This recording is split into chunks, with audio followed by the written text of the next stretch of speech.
I was sitting on my bed the other night, just staring at the wall, and this thought hit me so hard I couldn't breathe for a second. It's the kind of thought we spend our whole lives trying to run away from. We distract ourselves with Netflix, we scroll through TikTok for hours, we go out on weekends, all just to avoid this one. Simple truth. Are you ready? Here it is. Nobody's coming to save you. Not your parents, not your government, not your boss, not some soulmate who's going to fix your broken pieces, not even luck.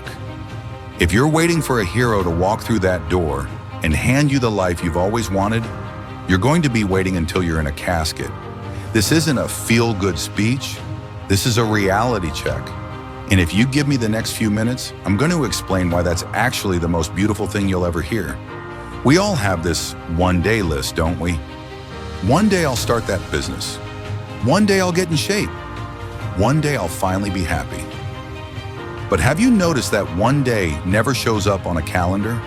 We treat our lives like a movie where we're the main character, and we're just waiting for the scriptwriter to give us a big break. We think, if I just wait long enough, things will get better.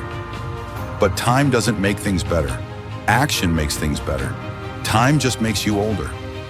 I've been there. I remember back in 2021, I had this one big idea.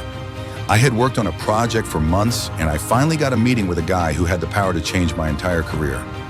I'm talking about a life-changing contract. The meeting ended.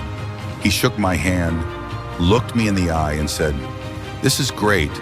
I'm going to call you on Monday to finalize the details." I went home and I celebrated. I told my family, this is it. The hero has arrived. I finally got my break. Monday came. I sat by my phone. I didn't even want to go to the bathroom because I didn't want to miss that call. 9 a.m., nothing. 12 p.m., silence. 5 p.m., the sun went down and my phone was still dark. I told myself, he's just busy. He'll call tomorrow. Then tomorrow became next week. Next week became next month. I spent 3 months in a state of waiting. I didn't start any new projects because I was waiting for that one to start. I didn't fix my finances because I was waiting for that big check. I was paralyzed. I had handed the keys to my happiness to a guy who probably forgot my name by Tuesday morning. One day I looked at my bank account, then I looked at my dusty desk, and it hit me like a physical punch to the gut. He isn't calling.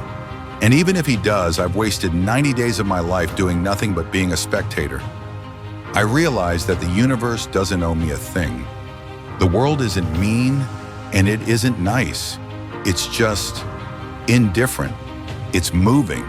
If you stand still, you get left behind.